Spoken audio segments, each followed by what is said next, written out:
The following program was produced by an independent community producer. The opinions expressed do not necessarily reflect those of the ECAT staff or board of directors. Good morning, good afternoon, good evening, good night. It's the Ron Van Dam Show. Hold on tight, things can get a bit weird, if you like that sort of thing. Hey, welcome to the program. It is the Ron Van Dam Show. Yes, it is. Don't argue with me. I'm not in the mood. This is a television show. Don't go too crazy. It's not important. How are you? Just as a matter of refreshments, I'll be serving refreshments during the program. I don't know how I'm going to do that, but I'll figure it out. Just as a refresher course, I should say. I've been doing radio for 30 years with television mixed in for 20 of those years. So a long time. And I'm still doing it, man, on syndicated radio stations, but because of the kids today and technology, I also do the podcasting thing. We're on iHeartRadio and SoundCloud and Amazon Music and Pandora, and all of them. You know, the Apple Podcasts, the Audible.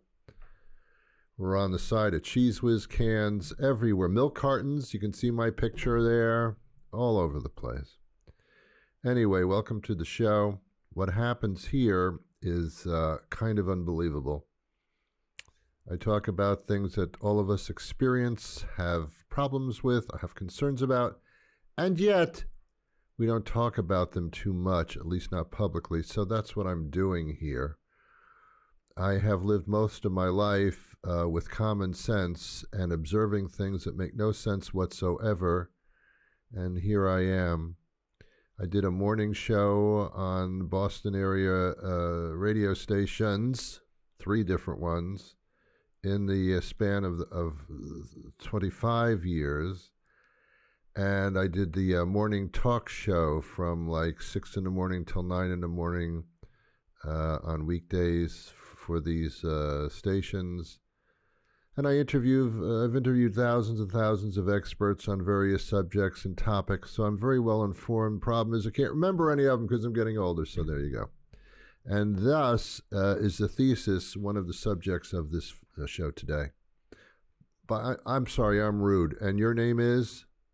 Okay. You know, I feel like this is all about me, but what am I supposed to do? I mean, there's nobody else in the room, and I'm doing a show. It's all about you too, but I don't know who you are. Okay, because this is a one-way thing. I can't see you. Well, I can if you have Comcast. I can see you right through your cable box. And by the way, put some pants on because this is not right. Okay, enough. That's enough. I've talked about this before, but this was just last night. I'm watching a television show. I don't remember what it was. It was a situation comedy, and it was funny, and I was laughing and having a good time because comedy shows on television, you know, these sitcoms and stuff, and they're just humorous, they're mindless, and I don't have to think about anything. It's a respite for my brain. You laugh a little bit. That's good for your body and your spirit, so I'm having a good time. Then they go to a commercial, and I go, okay, maybe they're going to sell me some cookies or something like that, or maybe there's a trip to somewhere, and they're going to tell me about river cruises, whatever. You know, maybe there's a new baking spray oil, you know, to keep my pans nice shape, and, you know, fine. But no, it's a commercial for a product called Rexulti, Rexulti. Now, I'm not putting it down. Let's get that straight from the beginning. It's probably a wonderful product if you really need it. However, it's super depressing.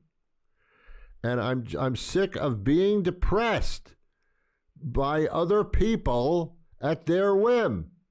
I'm trying to watch television and clear my mind or maybe learn something or whatever. And then these commercials come on and they make me sad. They make me feel like worthless. It's just like, what are you doing? Leave me alone. There should be a law. You can't put depressing television commercials in the middle of comedy shows, of sitcoms. You can't do that. You're ruining people. You're screwing them up. You're screwing up the audience is what you're doing.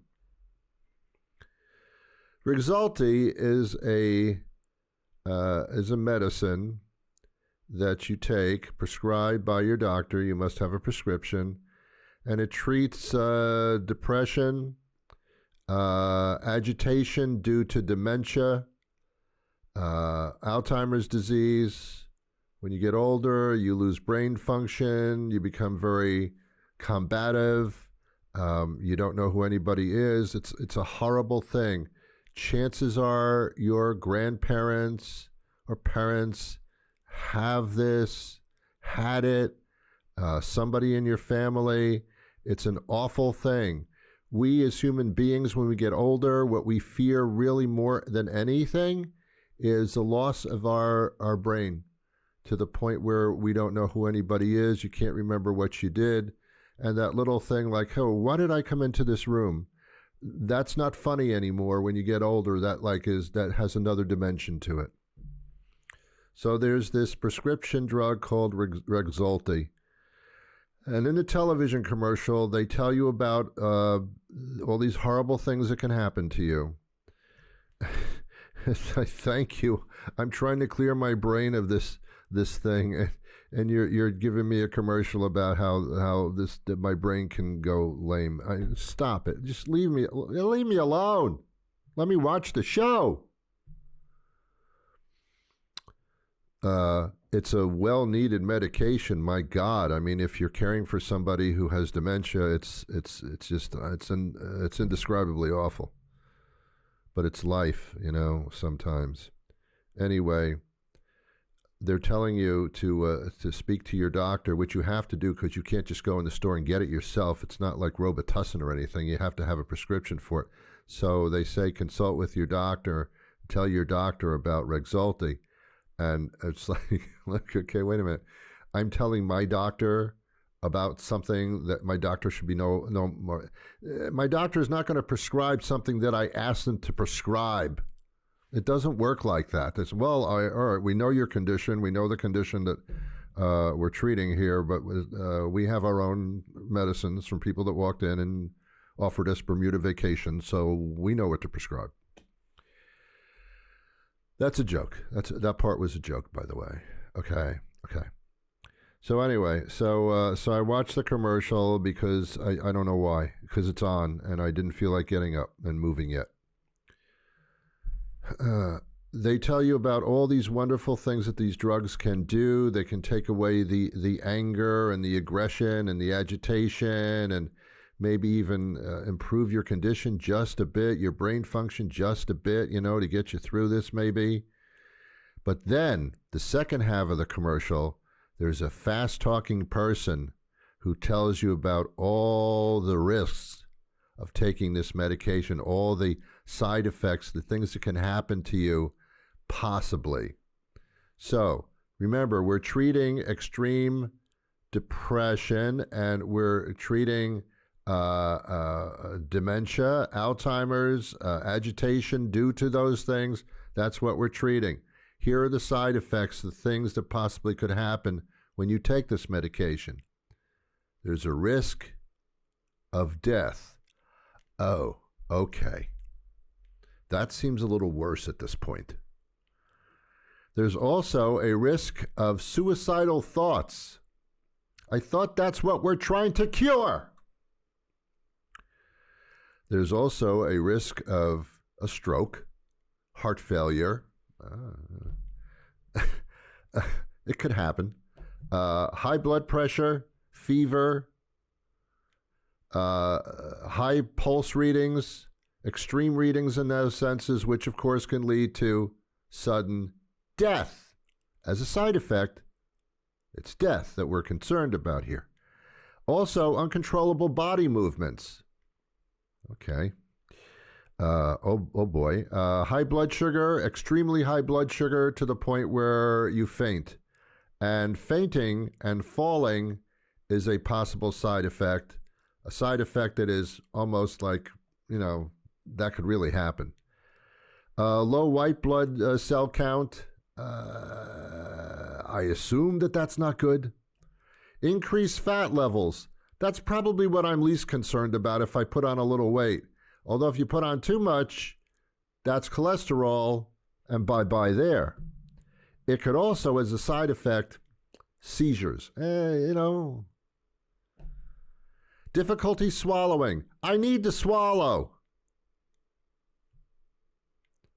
And one of the side effects, which I will gladly take, is sleepiness. Oh, no. Oh, no. You've mentioned all the other things that can cause death. Oh, my God. But sleepiness?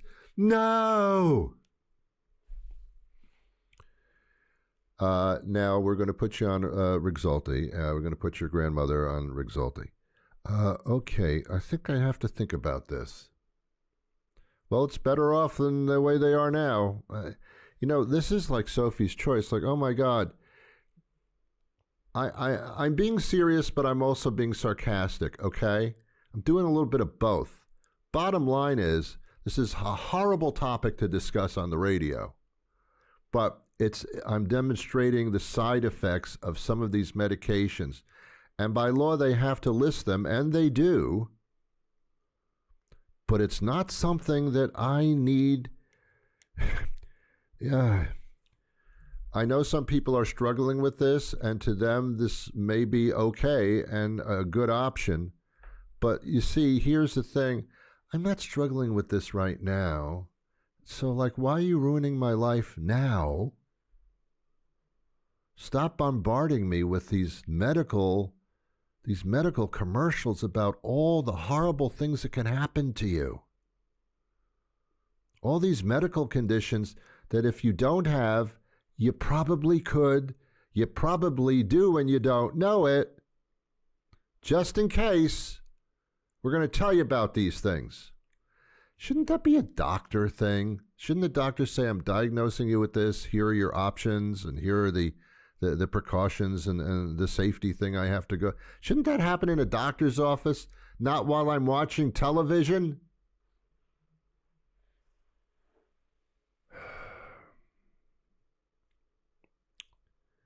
Anyway, and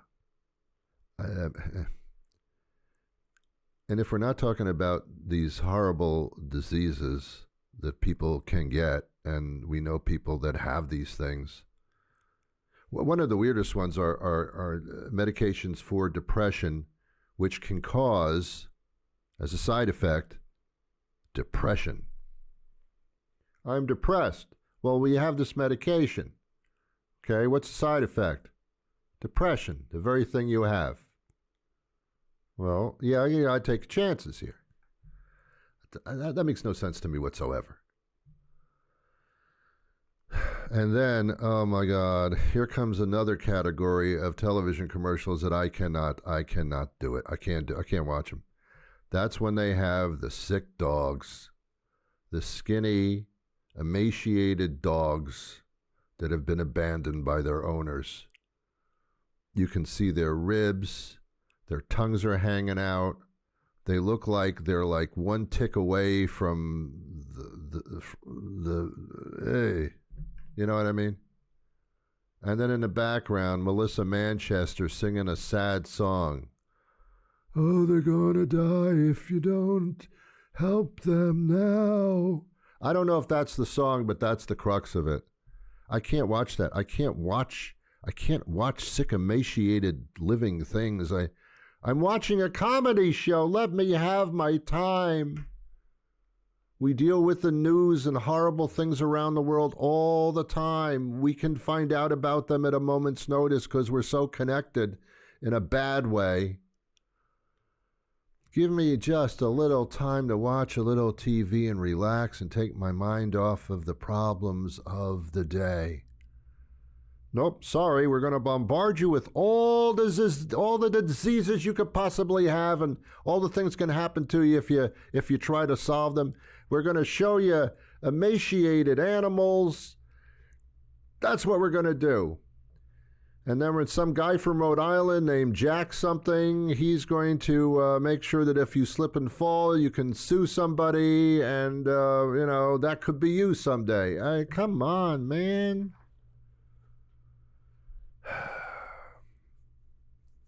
It's just everything is taken in a negative aspect, and I'm kind of sick of that. I'm trying to put my life in a positive light, but everybody and everything seems to be bringing me into the negative light. Come into the negative light, Ron. Even the commercials for your car. Your car. Yes, you've got to buy our automobile protection policy. Because if you lose an engine, that's $20,000. Transmission, $15,000. And it's not a question of if it'll happen. It's a question of when it will happen. Oh no, something else I have to worry about. I was just trying to enjoy my dinner and watch a little mindless television. Now you're telling me my car's going to break down and I won't be able to afford to fix it.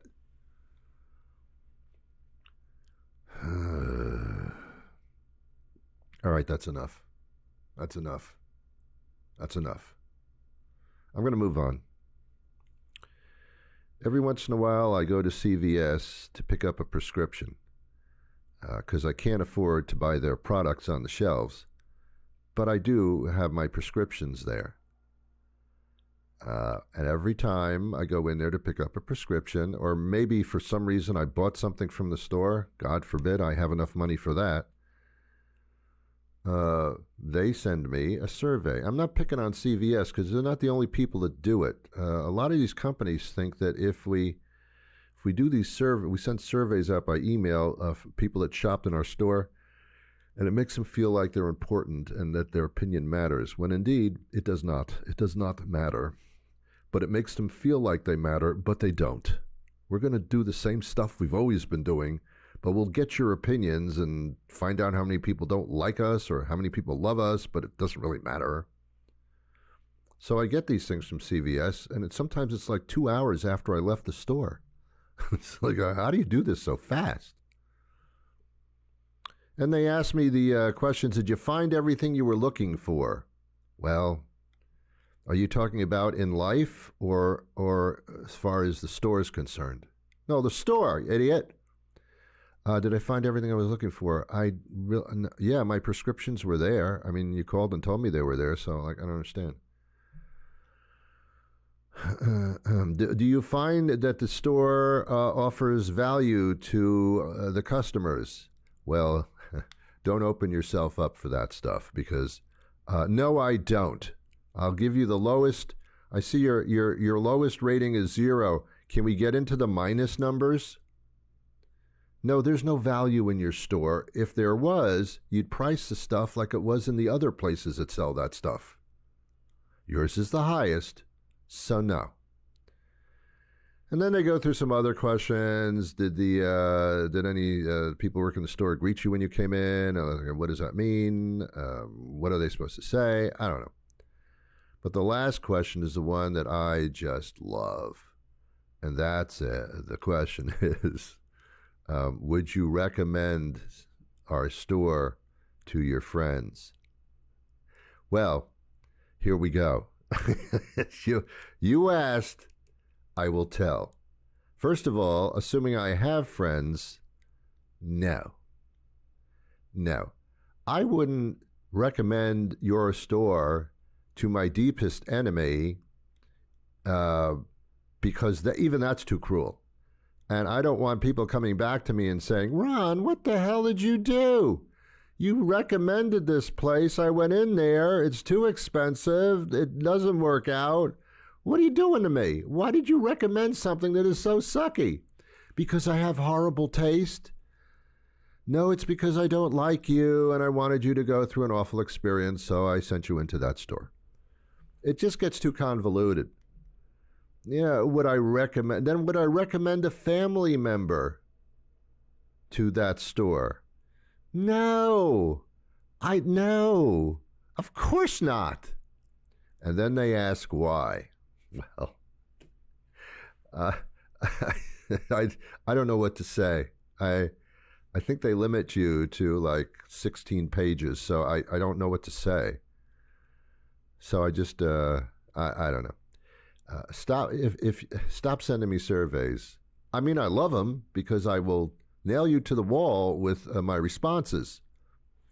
Now, I have, in all fairness, responded to some of these surveys of shopping in a store or anything or buying online.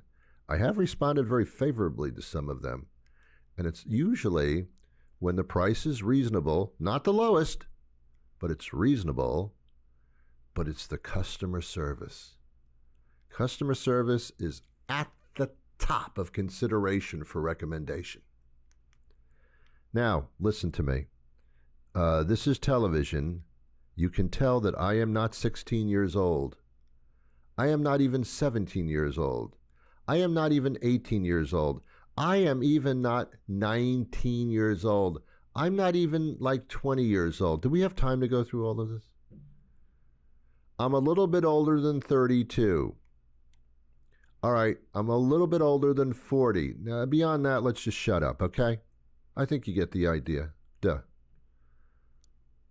I don't know what this generation is called. X, P. Actually, I'm the P generation because I do that 3 times a night. I don't know what you call this generation, but it's very different than the one that I grew up in.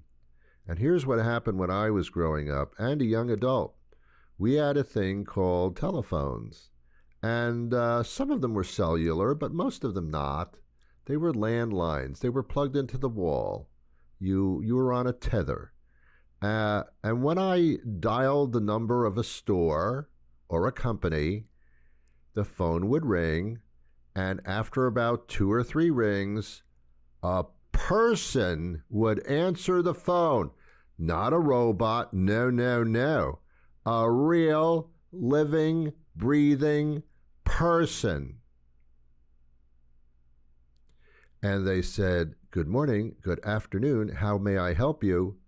Oh my God, oh my God, oh my God. And they were in this country. They were sitting somewhere in a place in this country.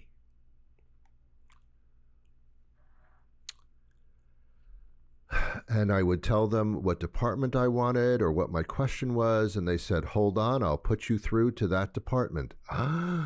Thank you. Oh my God. And then the phone would ring a little bit, and someone would answer and say, sometimes they would say, "Hi, this is whoever, can I help you?" Oh, that's fast. Sometimes they would say, "Can you hold for a few moments?" Sure. You asked me nicely and you're human. Sure. You could accomplish wonderful things without speaking to a robot or an automated thing. No websites. No websites. People. People who sat there with knowledge because they've been doing this for a while, speaking to all kinds of people like me, experiencing all different kinds of problems, hearing my concerns from my mouth and responding with their mouth. It was a luxury. And looking back on it now, the newer generation, whoever you are, missed out, man. You missed out. You are a put on hold who gives a crap generation.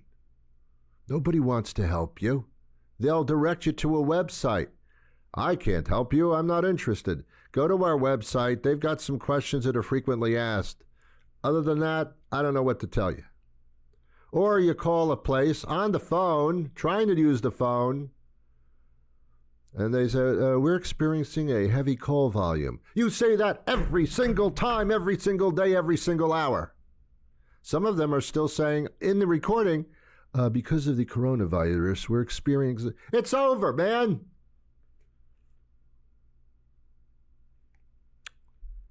Whew. Getting excited. It's getting warm in here. It's the immediate feeling I get is you people don't care. I bought your product, or I want to buy your product, or I do your services, but you people don't care enough to have somebody there to service me. And they'll be as bold to say, we're experiencing a very high call volume. Your call will be answered within 30 minutes.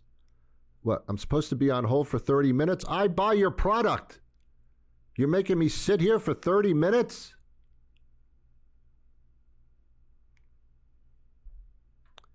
At least they tell you how long you're going to wait. What makes you feel smaller and more insignificant than sitting on hold for an extended period of time? And then when they get on the phone, when an actual human being gets on the phone half an hour later, their first line, what's their first line? We apologize for the hold. No, you don't. You don't apologize for anything. If you apologized, you hired some more people so I didn't have to hold so long. And when I call the place, I'm not in the mood to hear 2 minutes of robotic crap. Press 1 if you're dead. Press 2 if you have a billing problem.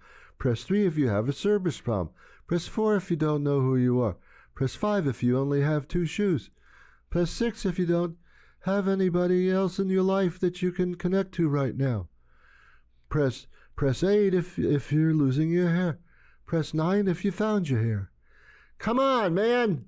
Stop asking me to press things. You're just wasting time. You're just trying to waste my time. What, are all the customer service people in the bathroom at the same time and they'll be out soon? What's your problem? If you want to sell this much stuff, then hire that many people to service me buying that stuff. And I've said this on the air before, but we are the American public. And if we say enough is enough, if I find a company that treats me like a human being, not a robot to a human, but a human to a human, without displacing me for too long, with getting me the answers to what I need, if I can find a company like that, you will have my business. If you do human to human, you will have my business, and I will tell everybody about it. And when the survey comes through, or even before it does, I will recommend you to everybody I know, because you're different, and you're starting a trend of humanity again. Let's get back to the way it was, because this is stupid. And the problem is that the kids of today, and I'm sorry to use that phrase, but this particular generation doesn't know any better, doesn't know that things were that good. They are used to holding. They are used to waiting. They are used to hearing diatribes from robots and AI. They're used to that, so it doesn't bother them. Wow. Wow. It's the old adage, give them enough crap, and they'll think crap is normal. Well, I don't think crap is normal. I think it's crap. All right, we're just about running out of time. If you agree with me, there's no way to contact me. If you disagree, similar response. Why? Because I don't care. I am poor customer service. I don't sell anything, so it doesn't matter to me. So I'm good. I'm good. Thanks a lot. All right. I recommend that you take charge of your life and don't put up with the CRAP anymore. That's my recommendation. And I recommend that to my friends and family all the time. All right. I'm just about out of time. I have other things I can talk about. They're incredibly interesting. We could be here for over an hour, but you know what? You've got other things to do. I know I do. I've been sitting in this chair for over 30 minutes, and as far as I know, the doctors say that that's sedentary, and that's not good for me. That sitting in a chair doing a radio show is the new smoking. Perhaps not as satisfying, but it is the new smoking. Take charge of your life. I'll see you next week. Until then, I wish you peace.